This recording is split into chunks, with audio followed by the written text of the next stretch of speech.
Hello, and thanks for joining us on Chicago Tonight. I'm Brandis Friedman. Here's what we're looking at. A new report warns the Great Lakes water supply could be at risk amid the rise of massive data centers.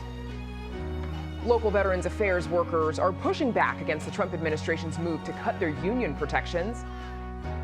And audiences are getting a new take on a Shakespearean classic. First off tonight, some of today's top stories. Former Northwestern head football coach Pat Fitzgerald reaches a settlement in his lawsuit against the university. The settlement comes more than 2 years after Fitzgerald was fired amid allegations of widespread hazing. Fitzgerald and his attorneys announced the, quote, satisfactory settlement in a statement, but the terms of the agreement were not disclosed. The longtime Wildcat head coach sued Northwestern in 2023 for $130 million in damages, claiming he was wrongfully and illegally terminated and denying he had any knowledge of his team's hazing activities. In a statement, the university says the evidence uncovered during the lawsuit did not establish that any player reported the hazing to Fitzgerald or that he condoned or directed any hazing. Good news for drivers. More lanes on the Kennedy Expressway are set to reopen. The Illinois Department of Transportation is announcing that all lanes north of Addison Street will be available in the next week. To facilitate the 2-mile stretch of lanes reopening, seen here in green, IDOT says several overnight ramp and lane closures will take place starting tonight. IDOT says the 3-year, $170 million project is on track to be completed by Thanksgiving. The work includes rehab on bridges, pavement patching, sign replacements, and lighting improvements, among other work. And for more on what you need to know about that reopening, you can check out our website. And Brookfield Zoo is about to get a new furry addition. A polar bear named Amelia Gray is on her way to Brookfield, courtesy of the Oregon Zoo. The 8-year-old female will join polar bears Hope and Hudson in the Great Bear Wilderness at Brookfield. The zoo says her addition will help scientists deepen their understanding of the challenges facing polar bears in the wild and help find solutions to prevent their extinction. Polar bears were the first species to be listed under the Endangered Species Act because of rising global temperatures, causing significant changes to their Arctic habitat. Research projects up to 2/3 of the polar bear population could disappear by the end of the century. Zoogoers can expect to see Amelia Gray and the whole crew as early as mid-October. And by the way, last night we told you that Chuck D from Public Enemy would be joining us tonight. Well, he is not here. I guess we believed the hype. Some other time, hopefully. Up next, the environmental cost of a booming tech business. Chicago Tonight is made possible in part by the Alexandra and John Nichols family, the Polk Brothers Foundation, and the support of these donors.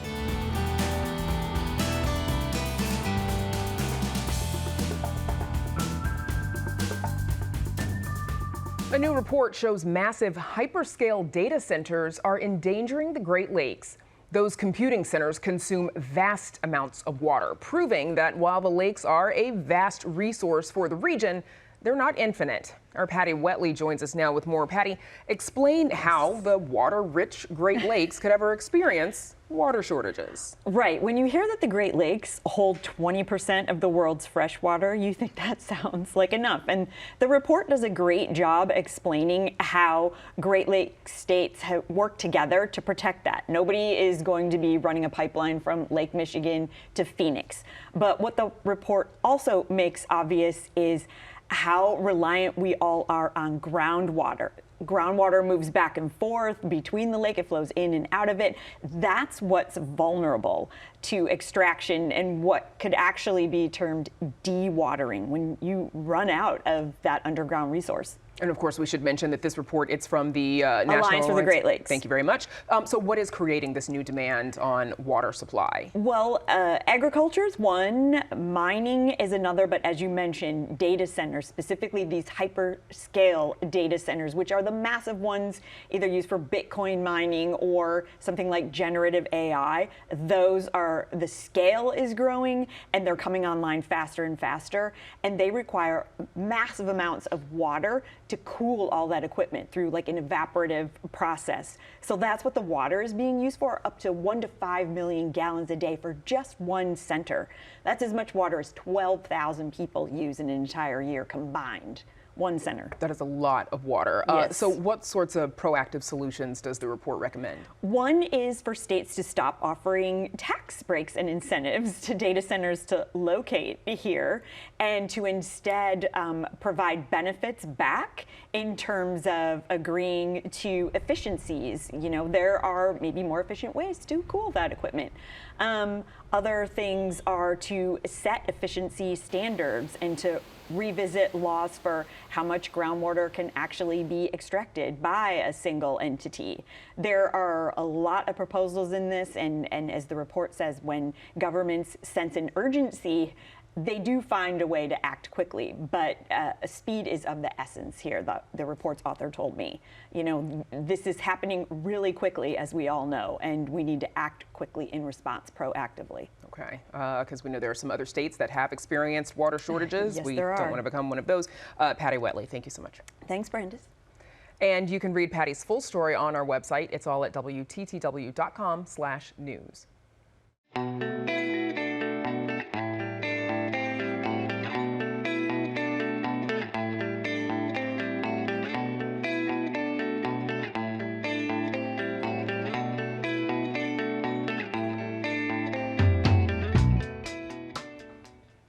Local Veterans Affairs workers are pushing back after losing their collective bargaining rights.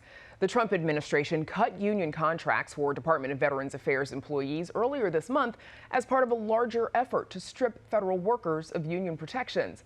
Advocates say the move threatens the quality of veterans' care and impacts 400,000 workers across the country. Joining us with more are Amy Potter, a union steward for the American Federation of Government Employees, Local 789. Ann Igo, Vice President of Health Systems at SEIU Healthcare Illinois and Indiana, and Henry Vega, a U.S. Army veteran and employee at Hines VA Hospital, a facility serving veterans. Thanks to all of you for joining us. Amy Potter, starting with you, please, what does this termination mean for union workers, for employees, for union members? Well, I think it means the mega regime just removed union rights for 1 million federal employees, VA, Social Security, EPA, and this is 100 times worse than what Reagan did. Great harm on veterans, our most vulnerable communities. We're already seeing the impact on veterans' care. They can't access basic mental health treatment, substance use, housing services, and this is only the tip of the iceberg. Now they can try to fire us at will for advocating for people that have risked their lives fighting for our country. It's pretty shameful. This is our 5-alarm fire. It's why we have to mobilize with each other and our union siblings and allies and show up for Labor Day. For Labor Day, which is next week, in a week from this Monday. Ann, can they do that? Can they just terminate a union contract like that? They did. And so the problem is that we don't currently have checks and balances in our government. So, you know, SEIU, AFGE, National Nurses United, other federal employee unions have all sued around this. You know, we have stated and we continue to state, and the law backs up, that this is an illegal termination and expansion of administrative executive powers. But the courts right now, you know, stacked by Trump, are saying differently. But they haven't killed our union.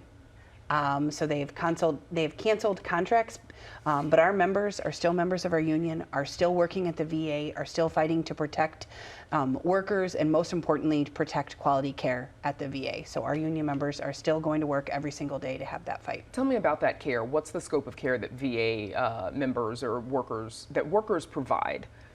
So, you know, veterans who serve this country are promised care, and many veterans come back injured, disabled, harmed in many different ways, a lot of them facing mental health problems. And so our members and the 375,000 VA employees support their care, specialized care. So they receive care within the medical centers, specialists who know about PTSD, who know about neurological problems, who can care for amputees who are trauma informed. This is the care that veterans receive inside the medical center. It's care that you can't receive specialized outside of the VA. And so the threat, and specifically the threat of privatization. So when Trump, attacked the unions, he attacked the biggest advocate for workers, inside the union, but workers who are speaking up for veterans, many of whom are veterans themselves. So this attack on our voice was an attack to attempt to silence workers who are saying stop privatization, stop the cuts to the VA. And we do have a statement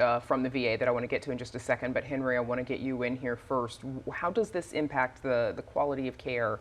I mean, are you already beginning to see longer wait times at work or staff shortages? Yes, I am. The staff shortage has been there way before even Trump got in. But an example is, I had an appointment set up for September. So the doctor called me with the nurse and says, now we're going to push it out for another 6 months, which will be in February. So we're falling through the cracks, but not by our fault, because of the short staffing. So that rolls down the hill, and then it affects us, it affects the workers, and also, most importantly, the community and the veterans. Are you concerned? I mean, after hearing something like, a doctor's appointment that has been pushed out 6 months, are you concerned about the kind of care that you and your fellow veterans are going to be getting? Yes. Depending on what type of specialty care you're going to get, sometimes you might even have to go to the emergency room to get that done, because who knows what it is that you can't wait 6 months. Okay, so I mentioned that statement from the Veterans Affairs Department, from their press secretary. It reads, quote, "No one lost their job or was fired as a result of this move. Instead, about 1,900 union representatives who had been collecting government salaries to do union work have returned to full-time VA work on behalf of veterans. Terminating contracts for VA unions, which have repeatedly opposed significant bipartisan VA reforms and rewarded bad employees for misconduct, is a huge win for veterans. Because of this," it goes on to say, "because of this decision, VA staff will spend more time with veterans. VA facilities can focus on treating veterans instead of catering to union bosses. And VA can manage its staff according to veterans' needs, not union demands." Amy, how do you react to that? Well, I think we've seen the impact of, for example, DEI has had on our organization. We have clinical staff that are concerned about their licenses and standards of care impacted by executive orders and the denial of care for LGBTQ veterans, and upholding clinical standards of care, the end of local equity and inclusion programs. This has caused a chilling effect and fear of retaliation, speaking out against discrimination and other illegal violations, further traumatizing our workforce. Many of the people who work at the VA are veterans themselves, so I'm not sure who Doug Collins and his counterparts are referring to, because this impacts everyone. Right, because he makes, or the statement makes the argument that unions had been opposed to some reforms that were bipartisan. Are there reforms that what do you say to that? Right, are there reforms that you all opposed? Not that I'm aware of. We ensure that our facilities are clean. We ensure that people have appropriate working conditions. We ensure that people work 8-hour schedules and take their breaks and lunches. So I'm unsure how that kind of rhetoric is factual. Henry, what concerns do you have about how this impacts you and fellow veterans? We talked about it a bit a minute ago. It's especially job security, job performance, and most of all, my health is most important, because if I have no health, I have no life. And for my family also, and the community, and for our fellow brothers and sisters, the veterans.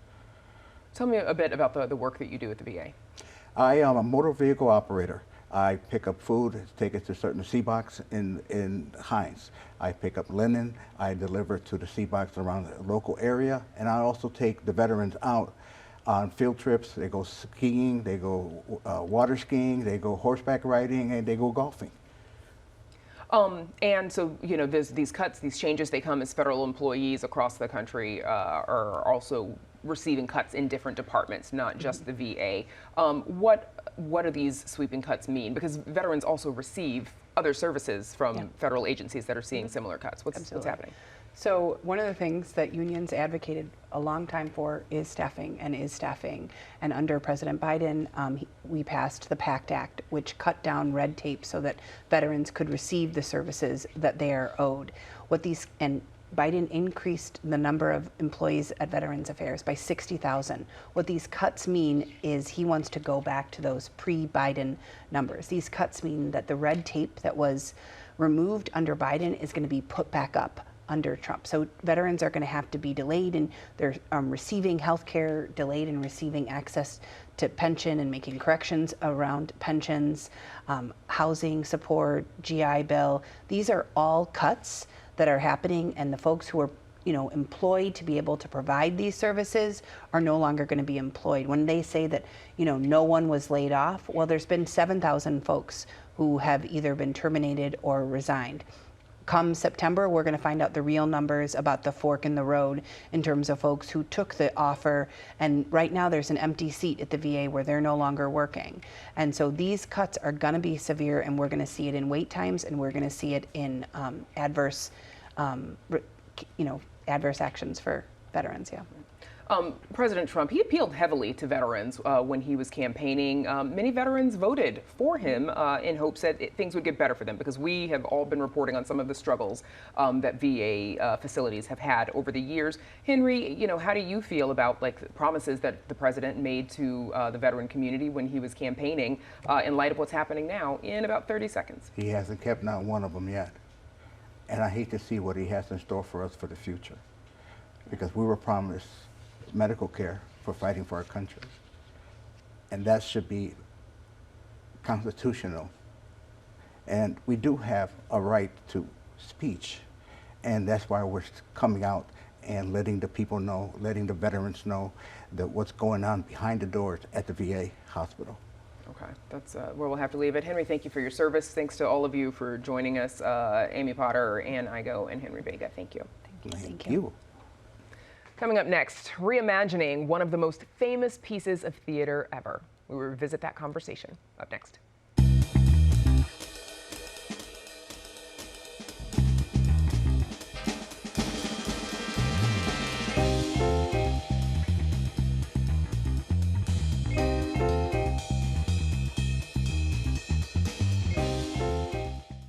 Tragedy, betrayal, revenge. Those are some of the themes of most any Shakespearean drama, but audiences are now getting a twist of the beloved classic Hamlet. Rather than a stage production, creators are giving audiences an earful with an audio adaptation.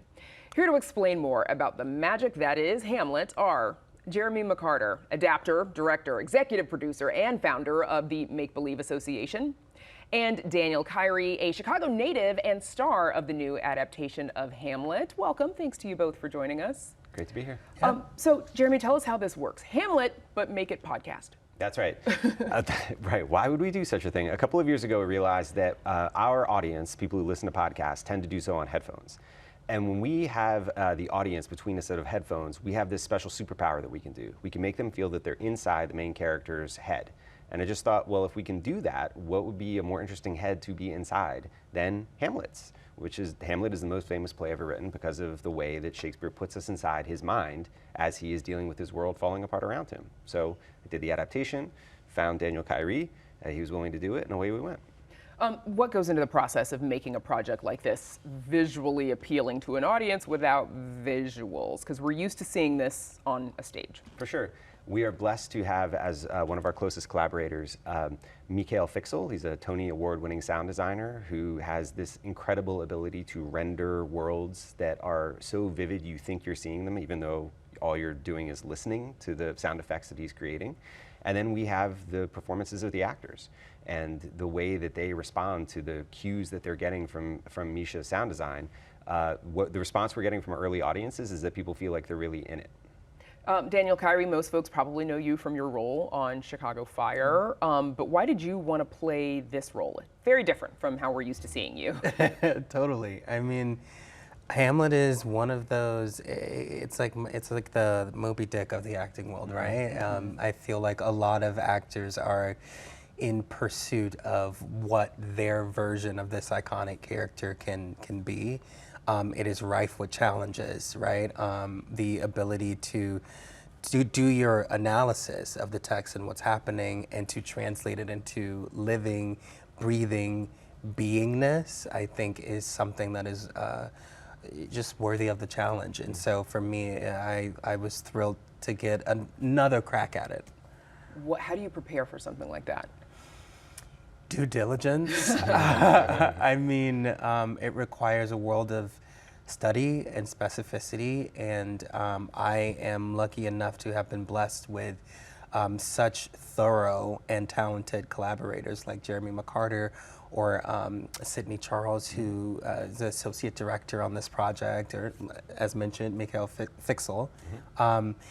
These are all folks that I can kind of go into a room with, bounce ideas off of, and rely on them to give me kind of guidance. In a lot of ways, my team was my North Star for this project. Also, as a Chicagoan, you've been on Chicago Fire for some time, and I'm going to come back to Hamlet in a second, I promise, but what's that been like for you to be able to act in your hometown? On a successful series. Yeah, absolutely incredible. I mean, I have done a lot of work locally in Chicago on many stages across the city, and I was actually doing my first round of Hamlet when I was cast on the show Chicago Fire. And so, there is a difference, I think, in perhaps platform or impact in some ways, in terms of just like the recognizability of something like Chicago Fire. And so, of course, I go back to my hood, and people are like, "Yo, what's up? You're on TV," that whole thing. And there's something that's just really affirming for me as an actor, because it can be a tough business, and I've been very, very fortunate. So you're ready for Hamlet then. Let's listen to one of Hamlet's inner monologues that you were talking about. Must I remember? Why, she would hang on him as if increase of appetite had grown by what it fed on. And yet within a month, let me not think on it. Frailty, thy name is woman. A little month, or ere those shoes were old with which she followed my poor father's body, like Niobe, all tears. Why, she, even she, oh God. Jeremy, of course, there have been, I don't know how many, countless iterations and productions of Hamlet over the years. What sets this one apart? Obviously, being that it's an audio production. Sure. I mean, even among audio productions of Hamlet, of which there have been many, as far as we can tell, no one has taken this specific approach, which is to adapt the text so that you are experiencing the entire story from Hamlet's own point of view. So when you put headphones on and you hear things happening, you're hearing as they're happening to and around Hamlet. That is a completely different way of, it's a fresh angle at coming at the play. And we did it, obviously we're an audio company, we wanted to make a cool audio story that the audience would love, but also we felt like we can use these tools, the specific tools of podcasting, to maybe give people an angle on this play that they've never had before in 425 years. That was, the fun part of the challenge as people who really love Shakespeare. Daniel, the audience can't physically see you, but we know you're Black, right? And you said you played Hamlet before. How do you think, what does that mean to you to be a Black man stepping into this role? I think that it really is an opportunity to perhaps divorce myself or my characters, because I'm Black, so he's Black, the kinds of perhaps expectations that might come up, right, from people visually seeing me, and to just kind of lean in and listen to his story, what he is experiencing, and just empathize with his humanity in a way that sometimes I feel, because, we are in divisive times, sometimes it's a little bit more difficult for us to see another person's point of view, especially when there are kind of clearer or more obvious separations, or could be between us. And so, and differences, yeah. And so in this case, I think it's just a wonderful opportunity to just let our imaginations go and feel what we feel from these circumstances that this human person is experiencing. It's exciting for me. 10 seconds left. Jeremy McCarter, 10th anniversary of Hamilton. You co-wrote Hamilton, The Revolution with the creator, Lin-Manuel Miranda. When you look back on these 10 years, what do you see? I see a show that's had an unbelievable legacy. I mean, none of us, I think, thought 10 years later it would still be on Broadway, or that it would have shifted the culture in all the ways that it shifted it. I mean, I feel unbelievably lucky that I got to have the view on that kind of miraculous experience that I did. All right, congrats to you both. Thank you for joining us, Jeremy McCarter and Daniel Kyrie. Thank you. Thank you. Thanks. And we're back right after this.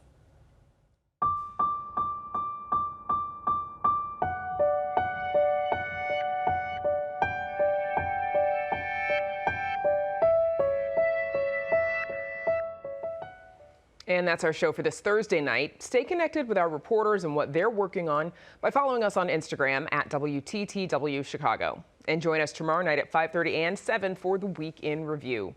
We leave you tonight with sights from today's Senior Fest event in Millennium Park. Now, for all of us here at Chicago Tonight, I'm Brandis Friedman. Thanks for watching. Stay healthy and safe, and have a good night.